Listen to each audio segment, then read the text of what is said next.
One thing I wanted to show is how I feed these little glowfish. I take this pinch, like a little bitty pinch, just seriously. If you grabbed a pinch, grab another one that's smaller, because you don't need much. And I just put a little bit at a time. Even if it takes me a little bit longer to feed these guys, I get less waste that way, because they eat it right off the top and barely anything falls. And they normally grab it before it even hits the ground. Okay, so these guys, I give them a mixture of pellets that are shrimp flavored pellets. I give them very little flakes sometimes, not always. These guys, if I give them over here on the minnows and the goldfish. And other than that, I feed them mysis shrimp. These guys destroy mysis shrimp, and they absolutely love it. The goby is doing some weird, Spider-Man stuff back there in the back. He's completely out of small fry, and so he's eaten 6 in 4 days. There's still only one of the minnows missing, so maybe he isn't quite big enough to eat the littlest one here, but I feel like if he goes long enough, he's gonna at least try. And I think he can. I think he can eat that little one right there. It's coming up. I think he can eat that little guy. And as for an update on the 1 gallon, I am still getting lots and lots of growth all throughout. That's a pellet or some shrimp that's rotting in there. I said in the last video that this tank was cycled. I actually did a test on it. It is not cycled. I actually have 0 ammonia even with the rotting food, but my nitrites are rather high still. I'm actually not going to do a water change though. I'm kind of going to let it do its thing for another day or 2 and then maybe do one after. The duckweed up here is looking really nice. This tank doesn't have any lights. It's in a window seal. I've got a piece of, acrylic or whatever this is to kind of keep the evaporating water from actually evaporating completely out. And as for anybody that may be wondering what kind of filtration this BioCube I have here has set up, I actually have my intake with just a heater and a thermometer flowing to this custom drip tray, I guess, I made out of another piece of acrylic. I just melted it in the oven, threw it in there, falling onto some floss, which then falls onto bio balls, which that then trickles down onto some more media, and then underneath that there's actually just below the water line, just because it's kind of high back here right now, but it's just below the water line. There's actually a couple more bio balls and then another filter to be filtering, another sponge to be filtering out any larger debris before it goes back into the bottom. And after that, it's going to go through a sack of activated carbon, and then comes back through onto the other side, and it goes through another sponge filter, and I have a little bit of duckweed growing back there, as you see, into the pump. Oh my goodness, there is a little fish back there. So maybe that's where my other minnow went. I have no idea how it happened, but you guys get to find out with me. Okay, so actually, after taking a closer look, there's actually 2 fish back here. So I've been, I wouldn't say lying to you guys, but I've been misleading myself. I believe that's another little dead fry off to in the corner, in the top right corner back there. I have no idea how they made it through that sponge.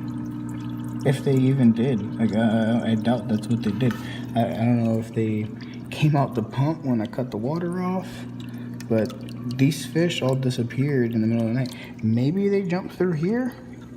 Maybe they jumped through this little bitty gap? I mean, I guess that's possible. Maybe I should put a little plug right here. I think that might be a good idea. Alright, so my phone actually died and I had to recharge it, but I actually pulled the pump out. I cut it off, of course. I pulled the pump out and I turned my overflow, or my intake, upside down and stopped it from flowing back in here. As much as I could, it did overflow my wood dry pretty bad. As you can see, it's up past my media there. But other than that, that fish is definitely alive and well, and the other fish is definitely not. I guess, I feel like they swam through a little crack. That's honestly the only possible thing. There's no way they could have made it through back there. It's just, it's sealed. You know? I got him.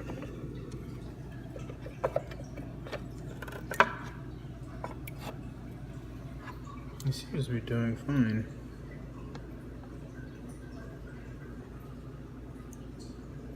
Straight to the bottom.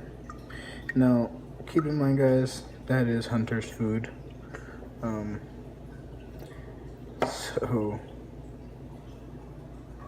And they were hanging out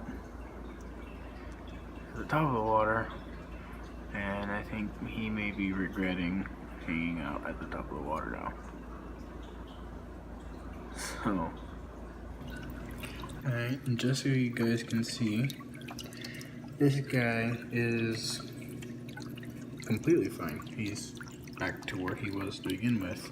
So maybe I do need to seal that little gap up, because I think that's how he got back there. So after everything's said and done, this tank is nasty again.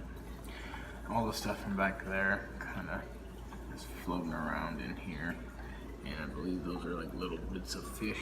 I think it got caught in the pump, and yeah, so I'm actually about to go through and scoop it all out with a net.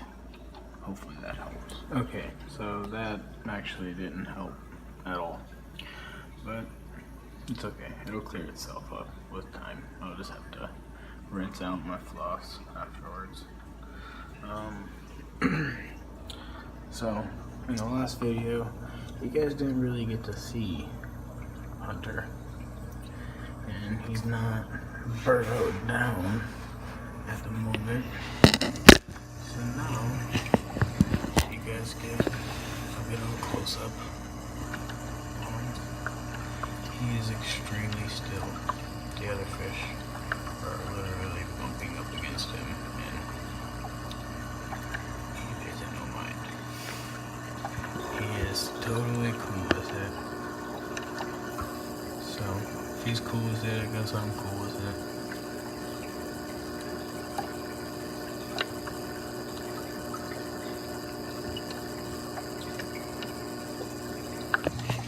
He definitely acts the part of a goby. Just kind of blends in. Yeah, he's doing a really good job of it, that's for sure. You barely see him.